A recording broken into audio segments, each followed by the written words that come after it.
Thursday, it's 2 o'clock. What are we doing today? Well, Annie went to school early because she's got her classes. I took Annie's dry cleaning in to be picked up tomorrow. So a jacket, pair of trousers and a blouse is 900 peso. So that's £12 English or $15 American.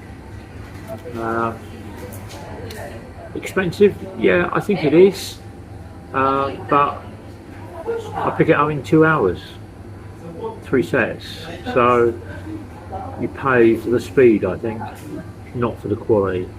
Anyway, let's see what goes on from there.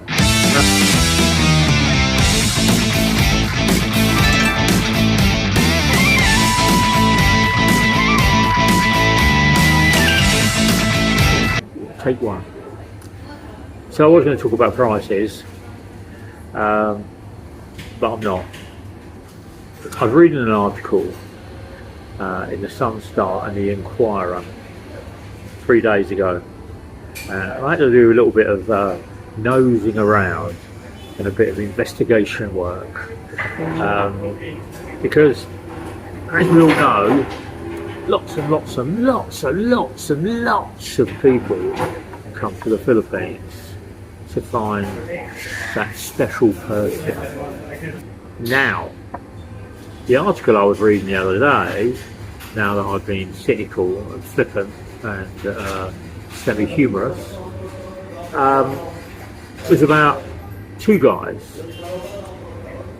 One was Polish and one was Turkish, who came to the Philippines to find that special person. And they ended up in Davao Oriental, over a town called Lupon. It's about 3.5 hours from Davao, going up towards Mati and Katil, and you go to Tagam and you turn right. Anyway, it transpires that these two, I've got to keep a straight face on this one, these two guys ended up in Lupon. Oh, thank you very much, Koya. I got coffee and I got chocolate brownie in tea and coffee bean. Oh, look at that. There we go. And there's my coffee. Cost me more today, but I will come back to that at a later date. Yeah, I'll come back to that at a later date. Anyway, it transpires that these two guys don't know each other, were in Lupon, and they had to be rescued. Yeah, they had to be rescued by the Philippine PNP police and DW something office, because they'd run out of money. They were being held against their will, or they were in hiding against their will, or the people that got them into Lupon under the pretense of finding love, were holding them captive. So they went to the barangay captain, a guy called Jose something, and he informed the PMP and he informed the DWSP, who then on the 25th of July went to Lupon and escorted them out. Oh. Escorted them out. They hadn't broken the law, as I know it, because they've not been charged. They weren't charged additional money for overstaying, because that wasn't in the article. They were two foreigners that were being held for love. Oh dear, you can read up about it. It's just too comical. It must be scary. I admit it must be scary when you come to a barangay and you're looking for love, and you find two women, and those women are part of a bigger operation to fleece and scam foreigners for love. So these guys ended up being escorted to Manila, given to their relative embassies in Manila on the 26th, and flew out of Manila on the 27th back to their countries, Poland and Turkey. Well, it baffles me, it really baffles me that people in this modern world are gullible to believe what is on a dating app online, because you can only meet these people when you're online. You can't, Facebook or anything like that, or social media, you'll find them. You're not going to turn up in Manila and then end up on another island in the middle of a province and find love, are you? It just doesn't happen like that. Yeah, not the same barangay with the same foreigners, one Turkish, one Polish, that are holding you hostage against your will on the prospects of love, to take your money and leave you broke. So you can have a look at it. It's on Sunstar and it's on the Inquirer. It happened on the 25th of July this year, as I said, but there were 7 people deported on the 26th. They were all flown out of Manila to their respective countries. 2 of them were on overstay and they got blacklisted. One of them was there for doing illegal things, and then the other 2 were these guys from Lupon in Davao Oriental. So if you're coming to the Philippines and you're looking for a partner, just don't go online, guys. There's a lot of you go around and do it, but come here and then settle down and find somebody. Because at the moment, as I speak, in 2025, there are quite a few people, foreigners, being taken to the cleaners by the love scams. Take 2. Okay, just finished my coffee. Very nice. Tourism. Let's talk about tourism, shall we, in the Philippines. I was reading an article and I watched a couple of vlogs over the last couple of months, and it's talking about lack of tourism in the Philippines. So in 2024 going to 2025, first half of the year, around 2.1 million tourists came into the Philippines.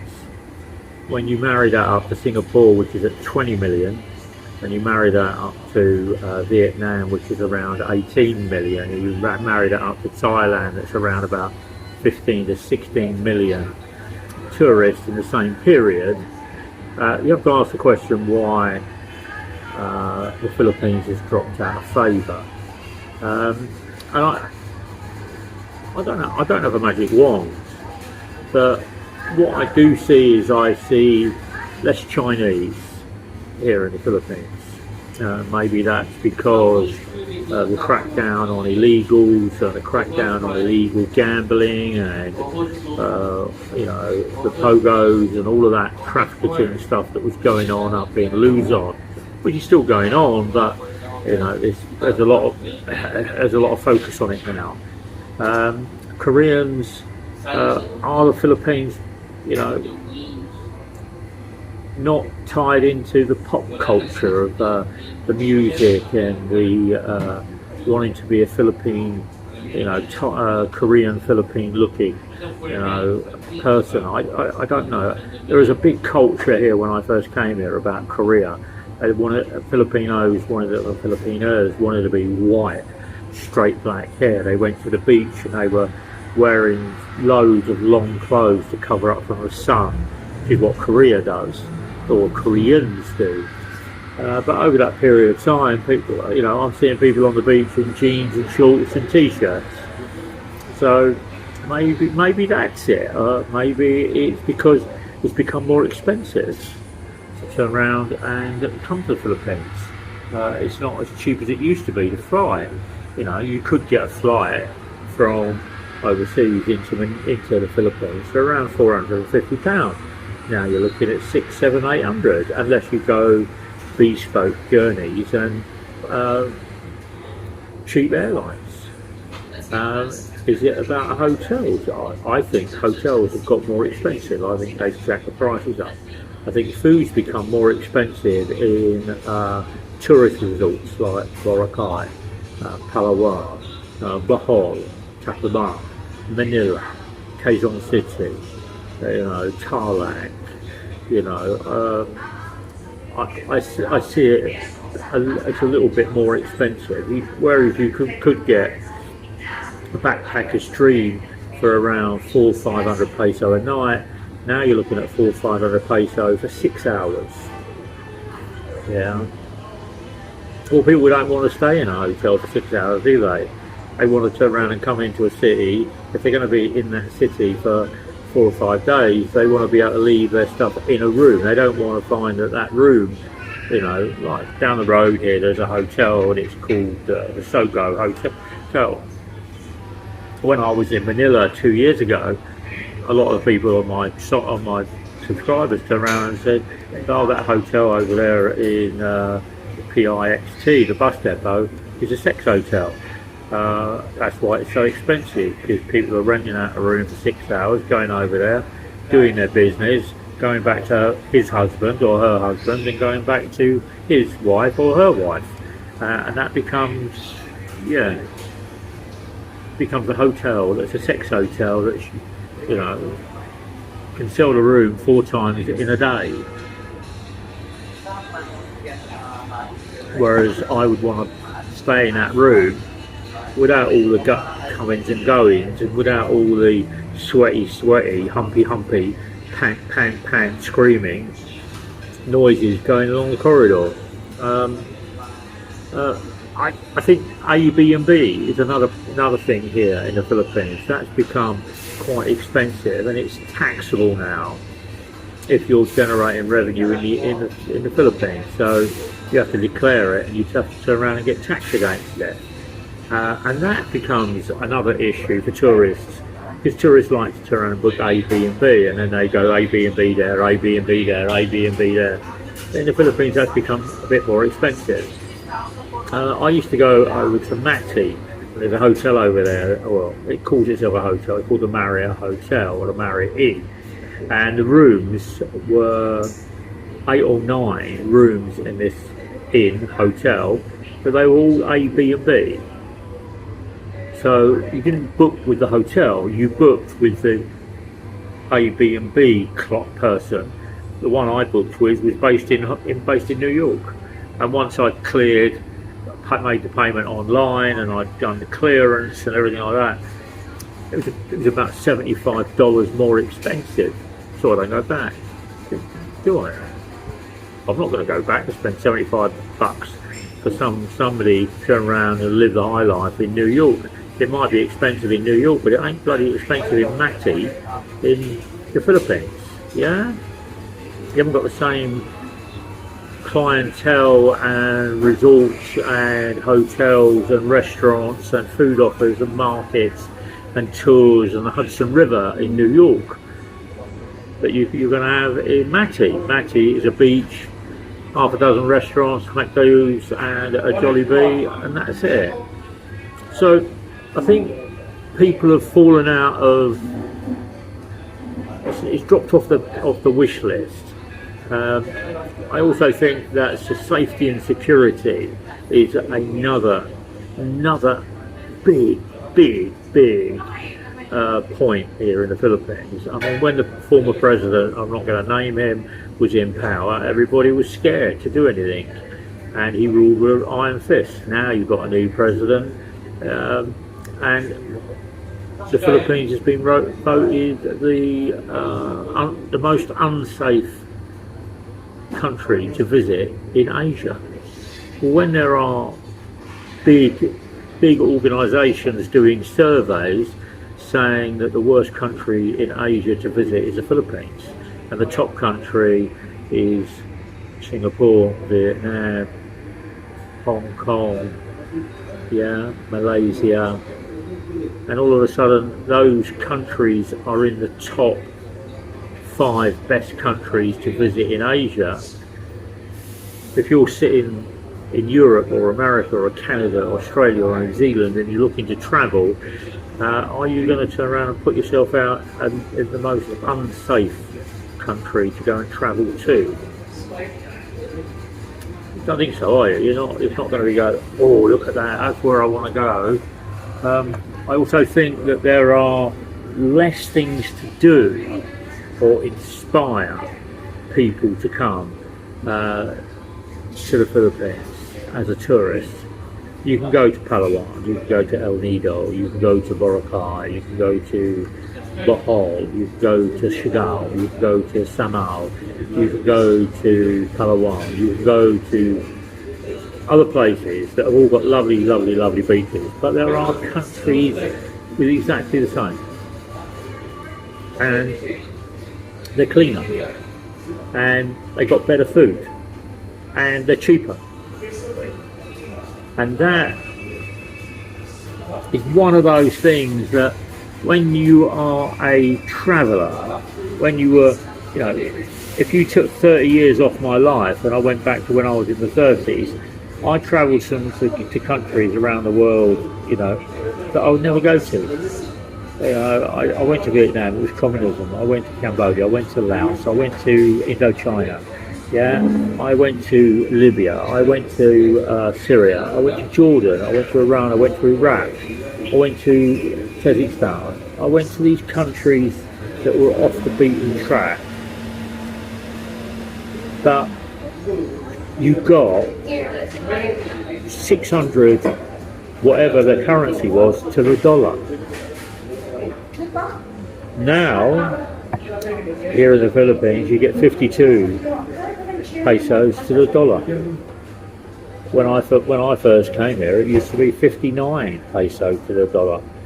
So if you're coming on holiday and you're losing, 12 peso to the dollar on every transaction, and you add that to 1,000, that's a lot of money that you're missing, aren't you? That's a lot of money.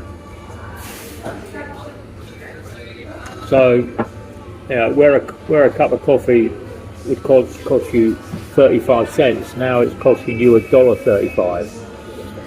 Where you're going to get a bunker and a ferry for around 20 to 30 pesos, now it's costing you 200 peso, 250 peso. If you're going out for a meal in a Jollibee, it's costing you 300 peso, 350 peso. And when I first came here, it was 150 peso. So I think the exchange rate is affecting people coming here in the Philippines. I think the online survey saying that the Philippines is a dodgy place to visit is also affecting it. I also think about, the crime rate, and I've seen, There was a guy shot on a beach a couple of months ago because he was having an argument with somebody on the beach. They had the argument, and this was up on Luzon. 2 Filipinos went away, come back with a gun, shot the foreigner. When that gets reported, you're not going to go to that place, are you? Because there's hostility against foreigners, and foreigners are tourists. Yeah, and they're the things. I mentioned it in my video yesterday. You need to keep a low profile and keep safe. I've noticed that scooter hire here in the Philippines is drying up. Car hire here in the Philippines is drying up. You can get it, but you've got to pay 2,500, 3,000 to turn around and get a car for the day. A couple of months ago, or a couple of years ago, it was 1,000 peso all day. You can't go to certain garages now and rent. I used to have a company here called Bradley's. Doesn't exist anymore down here. There used to be van and car hire just along here by the Regal Hotel. Doesn't exist anymore. There used to be Europa car up near the airport. Doesn't exist anymore. So there isn't the infrastructure that there used to be. You need to be very self-sufficient when you're coming here. I see lots of tourists coming here, and I see them. It's a little bit of a misnomer saying there is no tourism. I see a lot of tourism. I only see tourists for certain times. Phikiooines starts in August, and people are coming here now. Chinese New Year, you'll see tourists. But you don't see them in the gaps between. Filipinos come around and say, oh, I can see a lot of foreigners. After getting to September, I won't see any foreigners. You'll see very, very few. And you'll see that. But I had a friend who flew back on Tuesday back to London. Whereas there used to be direct flights, there are no direct flights anymore apart from Singapore Airways. But you have to fly to Singapore, then Singapore to London. I remember when Powell used to fly from Manila to London Heathrow direct, 12 hours. My friend the other day spent 40 hours travelling back to the UK. If he stopped off in Europe, he might have done the flight in 30. Do people want to turn around and fly 30 hours to get to a destination? And it doesn't meet their expectation. And I think that's key. It's not meeting people's expectations. And I think that's down to tourist boards. I think that's down to improving tourist destinations, raising the standards without raising the prices, making it easier for people to get around.